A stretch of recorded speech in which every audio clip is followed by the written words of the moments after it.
Hello students, এখন আমি class 11-এর binomial theorem থেকে বিস্তৃতির পদ সংখ্যা কীভাবে নির্ণয় করতে হয় সেটার শর্টকাট একটা রুল নিয়ে আলোচনা করছি।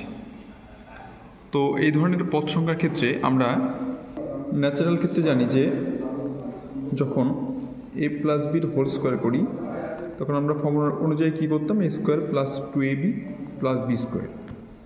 a প্লাস বির হোল কিউব থাকলে a cube plus 3a square b plus 3ab square plus b cube হয়।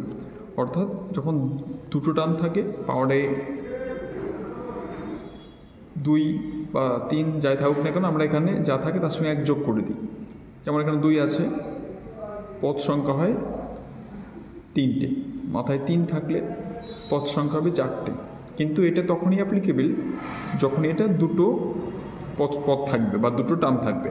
কিন্তু যখন এখানে কে সংখ্যক টার্ম আছে, মাথায় n আছে, তাহলে সেই ক্ষেত্রে জেনারেল ফর্মুলাটা কী হয় আমি এখানে লিখেছি।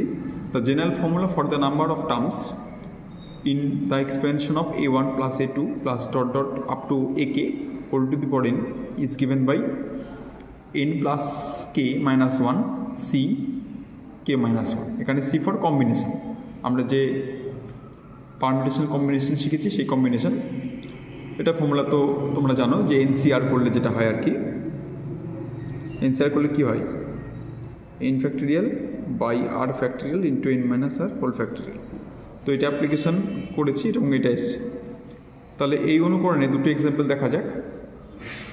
বলছে x minus 2/3x whole to the power 11 এর বিস্তৃতিতে পদ সংখ্যা কত হবে। এবার এখানে দুটো টার্ম আছে, ন্যাচারাল বলা যেতেই পারে 12টা টার্ম হবে এখানে।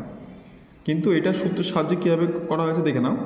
এখানে n এর মান আছে 11, k এর মান আছে 2, k হচ্ছে নাম্বার অফ টার্মস, একটা টার্ম দুটো টার্ম আছে। তাহলে এই সূত্রে তুমি অ্যাপ্লিকেশন করে দাও।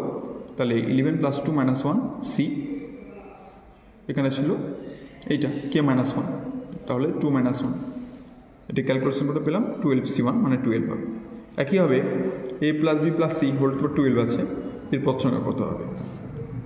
তাহলে এখানে n 12 আছে, k 3 আছে, তাহলে এই সূত্রে অ্যাপ্লিকেশন করে দাও n plus k minus 1 c k minus 1। তো এটা ক্যালকুলেট করে পেয়েছি 91। আশা করি এই ধরনের সমস্যা তোমরা নিজে থেকে সলভ করতে পারবে। আর বাকি যে এক্সাম্পলগুলো আছে ওগুলো এই ফর্মুলাতে সলভ করো।